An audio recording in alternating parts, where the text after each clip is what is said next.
What's going on, everybody? This is a Friday night mic on March 8th, 2020. I say March. You know what's funny? I meant to say May. Like, the M's got me confused. So this is Friday, May the 8th, 2020.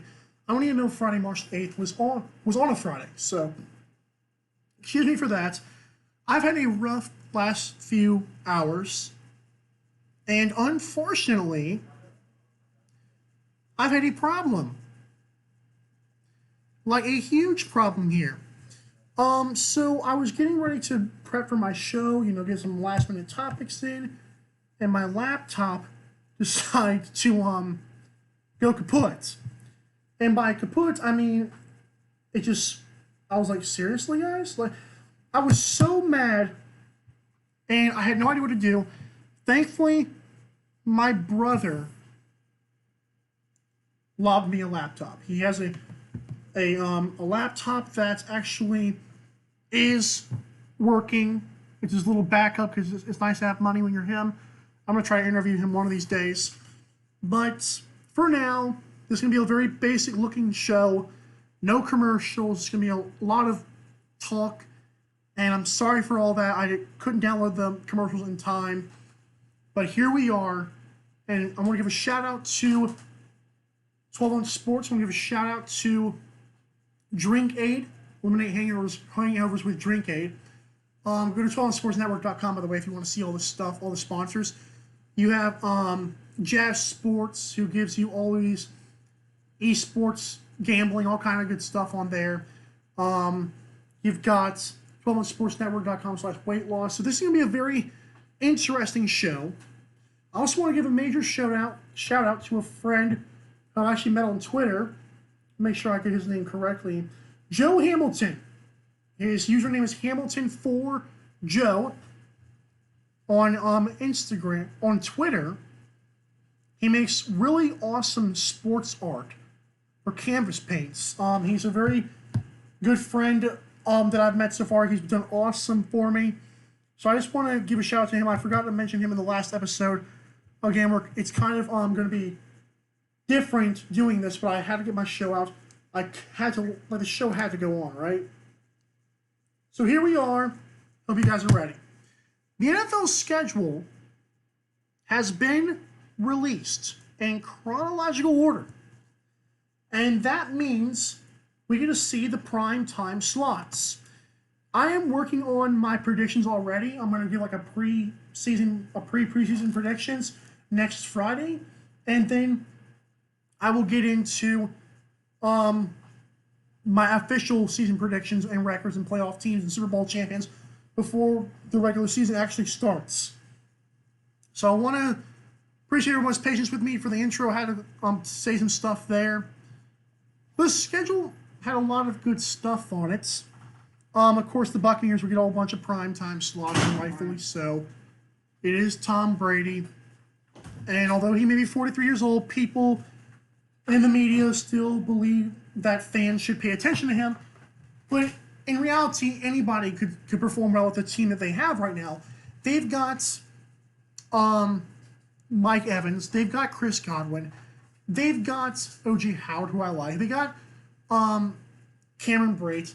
They've got Rob Gronkowski now, for crying out loud. Like, Tom Brady calls up Rob Gronkowski and says, hey, I want you back. And apparently, Gronk just tanked the Patriots. I'm not a fan of that, but this is not a Buccaneers topic. This is about the NFL schedule. So Buccaneers get a lot of primetime spots, and again, rightfully so. Starting with opening weekend, Saints, Buccaneers in New Orleans. Little sneak peek, I got Saints winning that game. I believe Buccaneers will have some growing pains, of course, at first. I'm not buying into this whole OTAs thing will affect them. No, don't even say that, because to me, what you're basically doing, if Tom Brady's the GOAT, I don't want to hear, oh, well, he didn't have a lot of practice. Come on. If you're that good with that many weapons, I don't care how supposedly bad your receivers were. That's just stupid to me. Okay? He's Tom Brady, the guy of preparation. One of the things I give him credit for is preparation. And you tell me he's going to have to start slow? I think they're going to start slow regardless, because I just think that I mean, it's the Buccaneers. Like, I'm not ready to jump on the Buccaneers. I think Buccaneers could actually do well in the regular season by like a 12-4 kind of record. But I believe in the playoffs they're going to be bounced, and I'm sorry. But again, this is not a Buccaneers topic. This is the NFL schedule. Again, it's Friday, May the 8th. I apologize for putting March the 8th. I was rushing this thing to go on the air, and I totally put March 8th, and it's May 8th. Also, I noticed that the NFC East has a very tough schedule. I was like trying to do the Giants. Like I was doing every single team on playoffpredictors.com. Great website, by the way. I'm not sponsored. That's just free advertising, flat out. But I really enjoyed the schedule. But again, Giants, the teams, I was like, Daniel Jones is going to have a problem. I think they play the NFC West. And to me, I'm going to make a statement right now. I believe the NFC West and the NFC South, one of those two divisions will have 3 teams in the playoffs. I was getting towards the end of the season before I did the show, and I was thinking, wow, these are really good divisions. I think Panthers will be suffocated in the bottom of the NFC South. I believe Cardinals and the Rams will kind of fall out of the end of the NFC West. But make no mistake, those two divisions are stacked. And Cardinals, Seahawks, Rams, 49ers could all win games. A lot of games, like 7-8 games apiece at least. And then NFC South, you got Saints, Falcons, who I'm a big fan of this year, if they have any sense of an offensive line, and the Buccaneers, who happen to have Tom Brady and everybody else in their sister. But again, it's going to be a tough. There's a lot of tough schedules. For my Colts, the AFC South, I believe the Titans are going to play with us a little bit, but I believe Colts should win the division. By the way, I was going through the games and like how the bye weeks were working out. I believe Colts could win the division, but I'm not sold on the Colts just yet, and I'm a Colts fan. You guys know I can be very pessimistic. I can be very opinionated. I'm not sold if Phillip Rivers had a dog crap year with the Chargers. I'm not sold that he can just march into Indianapolis and just start throwing the lights out, because that's just not going to happen. Now, we will rely a lot on Marlon Mack. We will rely a lot on Jonathan Taylor, and rightfully so. And I like Nyheim Hines. But our wide receivers are T.Y. Hilton, who is hopefully healthy, Michael Pittman Jr., and not much else. I really think that we have a lot of growing to do, but AFC South should be easy to run. Jaguars are going to have Gardner Minshew and Leonard Fournette. That's about it. Their defense, yeah, they got a better. Their defense is getting better, but it's not how it was with a few years ago when they went to the AFC Championship game. You've got the whole Titans situation. Of apparently Titans are going to be great this year. I'm close.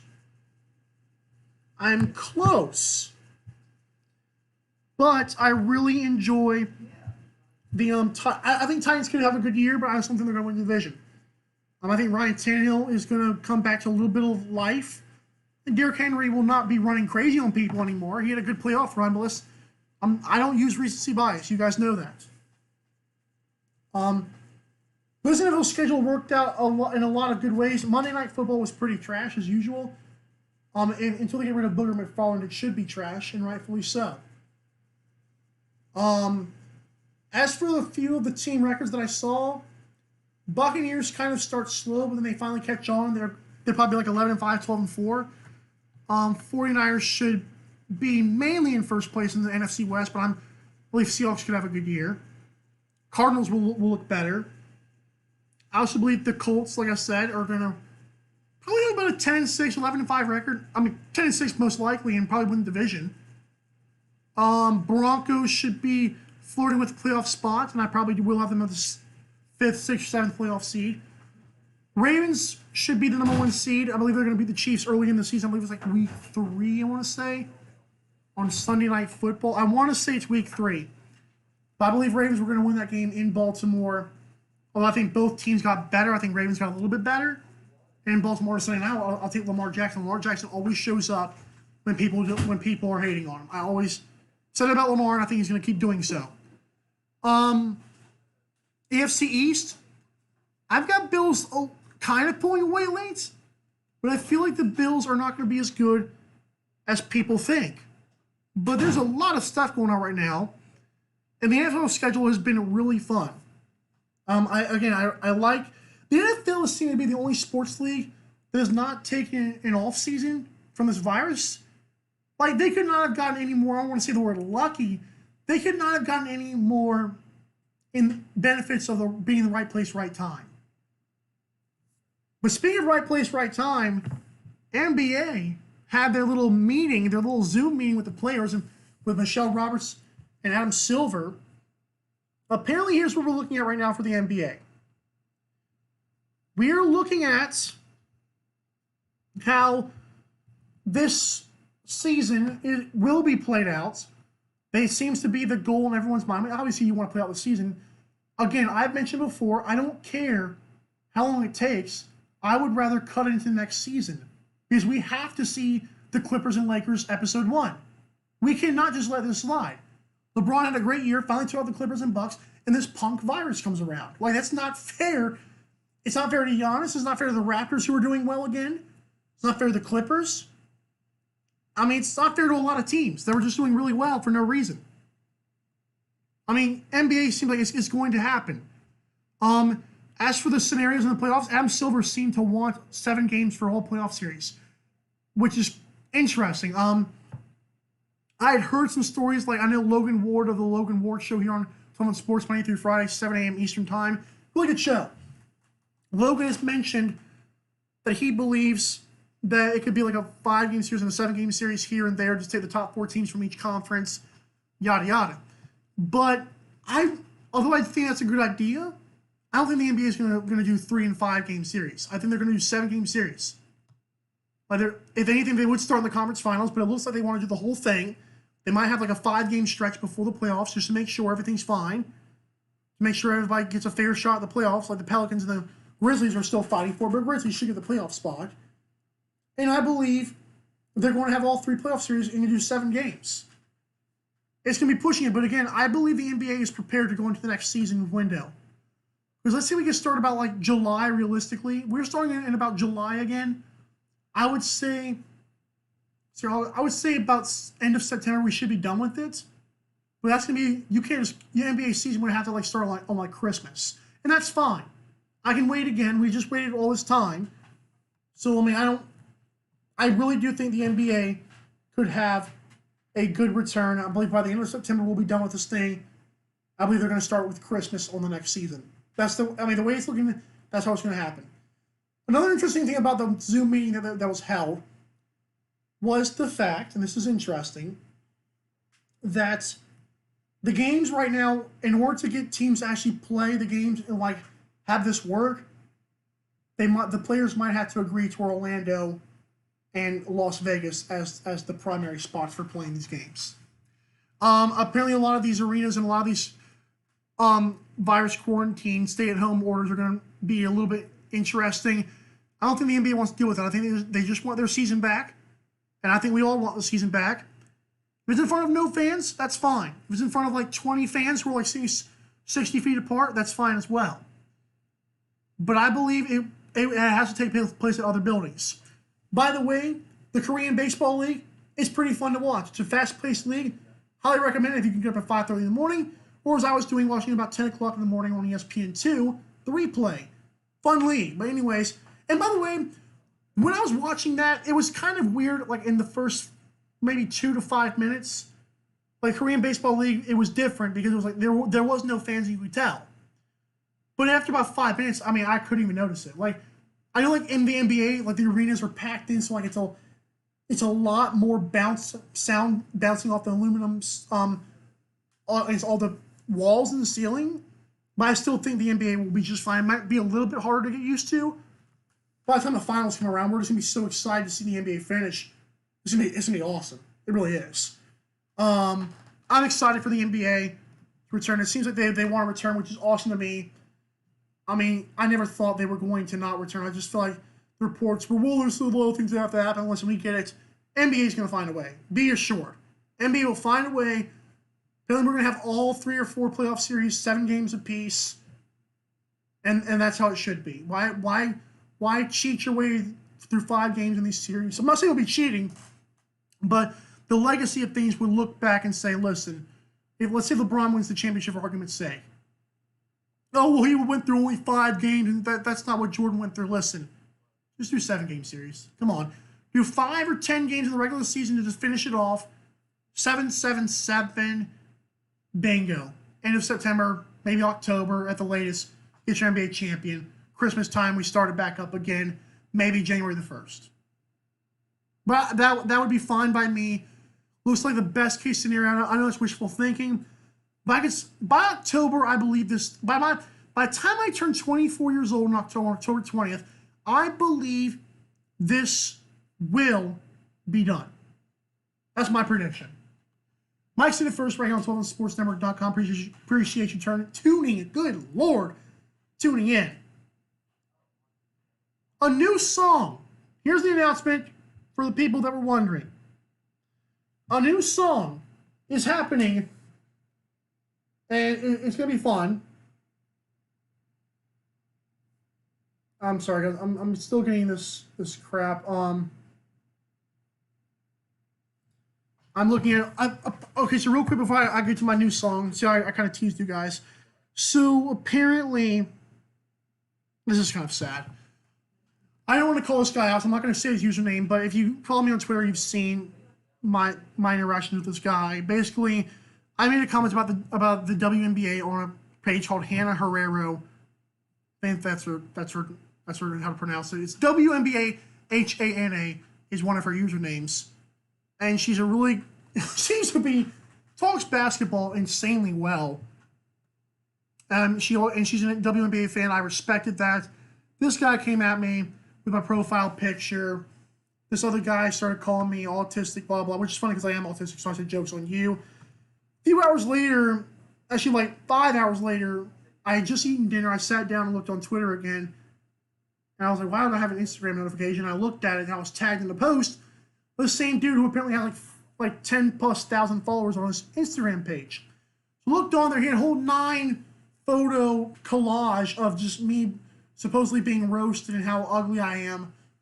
So I finally called him out for it and said, yo, dude, I'm going to call police. This is flat out harassment. Got like 750 likes before he finally took it down and blocked me. So I say take care of that. But as 12 Month Sports has told me, I want to get this out there for people that do have the problem with their profile pictures being mocked, because it seems to happen on Twitter more regularly than it used to. Basically what I do, and what I've been told to do, which is right, just avoid it. It's so hard. I mean, it's so hard for me not to respond, because naturally I watch First Take and Undisputed a lot, more so Undisputed. I'm kind of combative with my sports takes. But one thing I don't do is personally insult people. And if somebody's personally insulting you, it's hard. It is very hard. But don't worry, I got your back. This is a safe place. The announcement is here. If you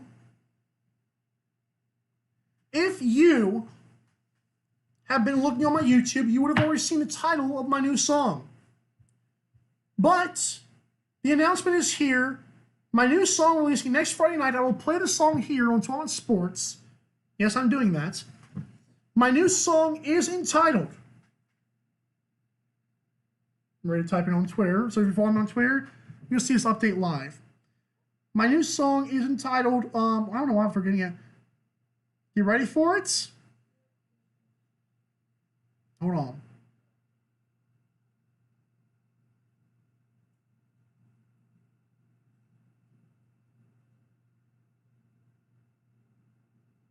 All right, guys, I'm right here. I'm waiting. Hold on.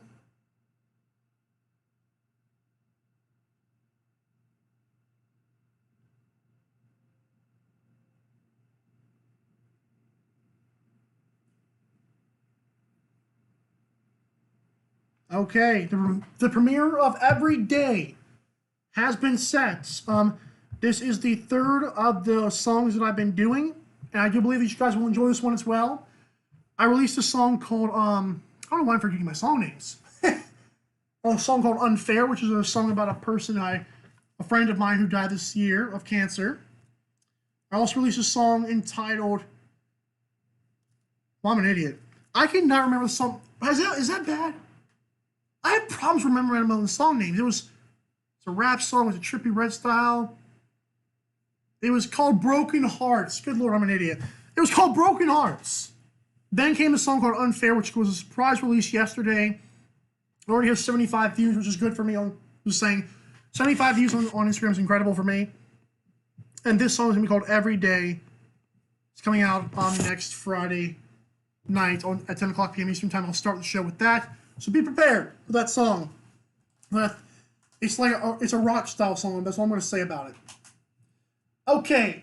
Time is 10:25 Eastern Time. Again, this might be a quicker show, and I do those a lot. This might be a quicker show because of the fact that I couldn't give, again, my laptop gave me this awful blue screen. I did all these things to Google it and the error code and all kind of stuff, and it just flat out crashed on me. So I had my brother, thankfully, I was able to do the show out tonight. And a show recap before we get to Andy Dalton and the Cowboys. NFL schedule has been released, and I believe Buccaneers will start slow. I believe Patriots will start strong. I believe Buccaneers will finally play out, and I believe 49ers, Vikings, Saints could be the top seeds out there. On the AFC side, I believe Ravens will win the AFC, but Chiefs are going to be right there. Broncos are going to be a playoff team most likely. There's going to be a lot of teams like the Panthers, the Jaguars, maybe the Redskins and Giants who have pretty pathetic records, so be prepared for that if you're fans of that team. I'm sorry, just the way the schedules were lining up. But next week, I will surely get to you my complete preseason predictions, and we'll see how much that changed between now and when NFL officially starts back up, when I'll have my official predictions of Mike said first. NBAs may return sooner than later, I believe. My prediction is it'll return by October 20th when I turn 24. I believe the NBA should be done by then. And I would not be surprised if we start on Christmas or New Year's Day for the next season. But we're hearing Orlando and Vegas with no fans. And again, it may take a while getting used to in the NBA, but it's not going to be terrible. We want basketball. NBA looks to be ready to give it to us in 7-game series. I could not be more happy. Adam Silver is the best commissioner, and he proves it every day. And my new song is going to release next Friday night at 10 p.m. Eastern Time right here. It's going to be called Every Day. Again, that's the title of the song, Every Day. If you look at my YouTube channel and Michael Carvelis, you'll see the song as well. It's set to premiere next Friday night, 10 p.m. Eastern, right here on 12 on Sports. I believe 11 o'clock is the time I have set for it to actually release on YouTube. But tune in right here on 12onsportsnetwork.com to hear that right away next weekend. And finally, Andy Dalton to the Dallas Cowboys. So Andy Dalton, there's been a lot of tomfoolery in Dallas with Dak Prescott's contracts. I'm not being paid to say that word, but it was a nice little group chat thing held on 12 on Sports. Everybody had to be challenged to say the word tomfoolery in their show. So there it is. There's the word. Tomfoolery, you schmucks. But no, there's been a lot of tomfoolery in Dallas right now with Andy Dalton going to the Cowboys. Okay, so if you guys remember, for some of my most loyal and longtime fans, there's a few of them. I had this show on 12 on Sports called Michael and Chris Experience, the MCX podcast, and 12 on Sports, that's how they found me, I believe, in the first place. They loved it. We loved them. Buddy named Chris. Chris has always told me Andy Dalton is not bad. And I agree. Andy Dalton is not bad. But he's not better than Dak Prescott. And Cowboys, I believe, I have another message for Dak Prescott. I've had a few of these for Dak because he's just acting stupid. How much do you think you're worth, buddy? Because I don't think you're worth a lot. Like $40 million. $40 million is a problem. $40 million, I've said since day one, is a stupid asking price for Dak Prescott. I mean, eventually, like, Dak has to realize, yeah, you guys haven't been to the playoffs in years. I took you to two of them. I won you a playoff game. I get it. But please, do not act like Dak Prescott. I know he doesn't think he's a top 5 quarterback. That's top 5 quarterback money. I know setting the market. Listen, that's just stupid. Like, if you want a roster around you, you don't ask for big time money unless you are Patrick Mahomes, Aaron Rodgers, and Lamar Jackson. If you're not one of those guys, or Russell Wilson, or you get it. If you're a tier 2 quarterback at best, I don't want to hear it. this dude has been out here literally acting like he's the best quarterback ever. And that's just simply not true. I was a Dak Prescott fan before a lot of people were. But my goodness, this is ridiculous. Dak Prescott is asking for $40 million a year, and apparently I believe that's not good enough for the Cowboys, but that's not good enough for Dak. Maybe he wants more than that. I've seen people on Twitter say he should fire his agent, which I think he should. But Andy Dalton does not threaten his job. The fact that the Cowboys had to go in there and sign Andy Dalton, I believe this may have been more about a Texas boy from TCU. But I will say this. Andy Dalton is, again, not threatening the Dallas Cowboys for a quarterback spot. What he is doing is showing how foolish Dak Prescott looks. Andy Dalton could be a serviceable backup. Could be a pretty good starting quarterback. But he's not the Dallas Cowboys quarterback. And Dak Prescott, to get this far in the negotiation process, is kind of sad. And my favorite line was Stephen Jones. This is funny. If you thought Jerry was bad, wait till you hear his son. Stephen Jones said, this could be our Nick Foles. All right, what? That doesn't even make any sense. We're literally out here comparing the backup situation in Dallas to the Philadelphia Eagles situation. That's bad. That's really bad. They're basically telling Dak Prescott, you may not get injured, but screw up your contract and see if we don't start Andy Dalton and win the Super Bowl without you. I mean, that is just so cold-blooded. It's almost as bad as the Packers drafting Jordan Love and not getting Aaron Rodgers any help whatsoever, but going forward for the organization. I mean, it is unbelievable what the Cowboys have done, but Dak Prescott forced them to it. And I know a lot of, I respect Shannon Sharp's opinions, a lot of Undisputed. Makes a lot of incredible points from different perspectives. But Shannon Sharp is acts like all these players are entitled to something.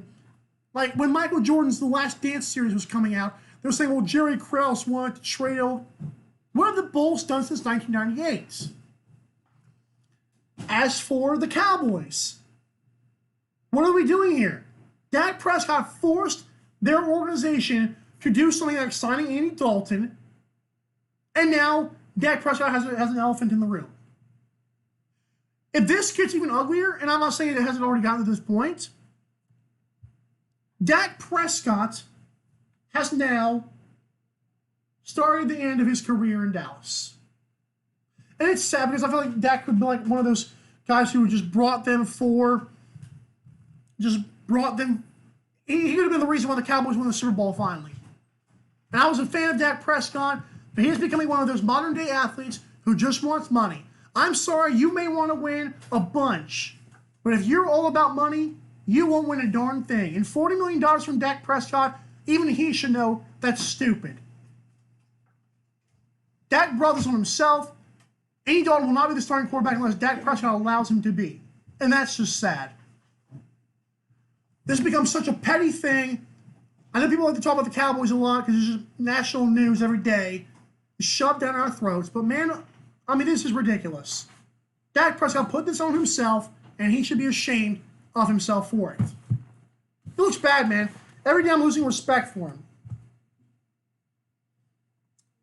All right, boys. Again, it's only 10:33. I didn't have commercials because I felt I couldn't download them in time. But appreciate my brother for getting me this laptop to use. He knows how important this show is to me. I think he does, at least. And I hope that you guys have a great one. Next Friday night I'll be a little bit more prepared. I'll still have the same laptop, but you guys won't see the laptop I'm using, obviously. But I will have, don't forget, next Friday night, 10 p.m. Eastern Standard Time, tune into 12sportsnetwork.com/live and listen to my Say It First for my new song every day. Thank you guys so much for listening and watching. Have a good one.